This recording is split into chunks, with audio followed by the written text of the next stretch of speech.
Assalamualaikum warahmatullahi wabarakatuh. Saya Widi Wahyudi, NIM B117020. Di sini saya akan menjelaskan sedikit materi tentang putusan, kekuatan putusan dan jenis-jenis putusan. Video ini dibuat untuk memenuhi tugas ulangan tengah semester mata kuliah Hukum Acara Peradilan Konstitusi dengan dosen pengampu Bapak Muhammad Eriton SH.MH. Baiklah, di sini saya akan memulai dengan materi putusan atau pengertian putusan.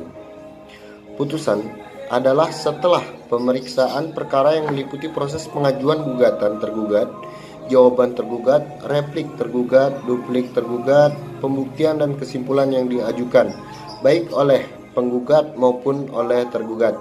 Selesai dan pihak-pihak yang berperkara sudah tidak ada lagi yang ingin dikemukakan, maka hakim akan menjatuhkan putusan terhadap perkara tersebut.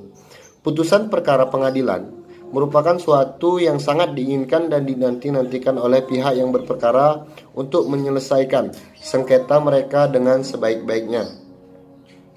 Arti putusan hakim adalah suatu pernyataan yang oleh hakim sebagai penjabat negara yang diberi wewenang untuk itu diucapkan di persidangan dan bertujuan untuk mengakhiri atau menyelesaikan suatu perkara sengketa antara para pihak. Bukan hanya yang diucapkan saja yang disebut putusan, melainkan juga pernyataan yang dituangkan dalam bentuk tertulis dan kemudian diucapkan oleh hakim di persidangan. Materi kedua yang akan saya jelaskan di sini adalah kekuatan putusan. Keputusan hakim yang telah mempunyai kekuatan hukum yang tetap adalah putusan yang menurut ketentuan undang-undang tidak ada lagi kesempatan untuk menggunakan upaya hukum biasa melawan putusan itu. Jadi putusan tidak dapat diganggu-gugat.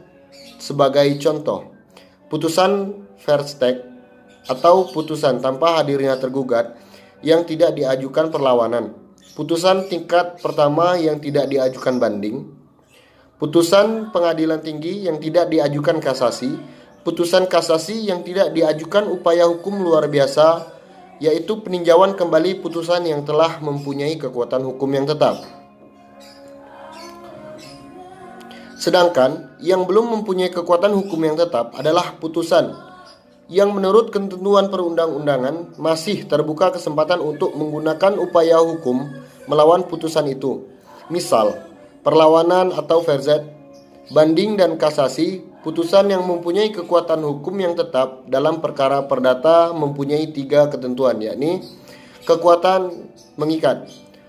Maksudnya adalah putusan hakim itu sebagai dokumen yang merupakan suatu akta otentik pengertian undang-undang, sehingga tidak hanya mempunyai kekuatan pembuktian pengikat antara para pihak yang berperkara, tetapi membuktikan bahwa telah ada suatu perkara antara pihak-pihak yang disebutkan dalam putusan itu. Yang kedua adalah putusan pembuktian. Putusan hakim yang sudah menjadi tetap dapat digunakan sebagai alat bukti atau bewijs evidence oleh pihak yang berperkara sepanjang mengenai peristiwa yang telah ditetapkan oleh putusan. Karena putusan hakim adalah pembentukan hukum in concerto, maka peristiwa yang telah ditetapkan itu dianggap benar sehingga memperoleh kekuatan bukti sempurna atau valedict bewijskracht, full force of evidence. Yang ketiga adalah putusan eksekutorial, yaitu kekuatan untuk dapat dipaksakan dengan bantuan aparat keamanan terhadap pihak yang berperkara. Materi terakhir dalam video ini adalah jenis-jenis putusan. Yang pertama adalah putusan kondemnator. Putusan kondemnator adalah putusan yang bersifat menghukum. Dalam perkara perdata berbeda dengan hukuman dalam perkara pidana. Dalam perkara perdata, hukuman artinya mewajibkan untuk memenuhi prestasi yang dibebankan oleh hakim. Menghukum artinya membebani atau mewajibkan untuk berprestasi terhadap lawannya. Prestasi tersebut dapat berupa memberi sesuatu, berbuat sesuatu, atau tidak berbuat sesuatu. Yang kedua ada putusan deklarator. adalah putusan yang bersifat menyatakan hukum atau menegaskan suatu keadaan tertentu semata-mata.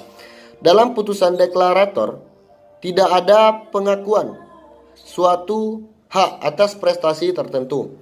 Umumnya putusan deklarator terjadi dalam lapangan hukum pribadi, misalnya mengenai pengangkatan anak dan lain-lain.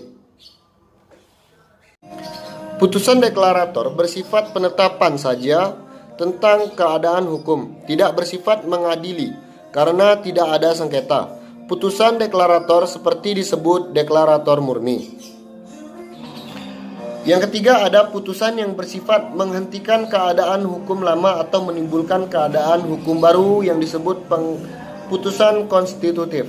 Dalam putusan ini, suatu keadaan tertentu di mana hukum dihentikan atau ditimbulkan suatu keadaan hukum baru. Misalnya putusan pembatalan perkawinan, pembatalan perjanjian. Dalam putusan konstitutif tidak diperlukan pelaksanaan dengan paksaan, karena dengan ini diucapkan putusan itu sekaligus dalam hukum lama berhenti timbul keadaan hukum yang baru. Baiklah, sekian materi yang saya sampaikan pada kesempatan kali ini. Lebih kurang saya mohon maaf. Terima kasih. Assalamualaikum warahmatullahi wabarakatuh.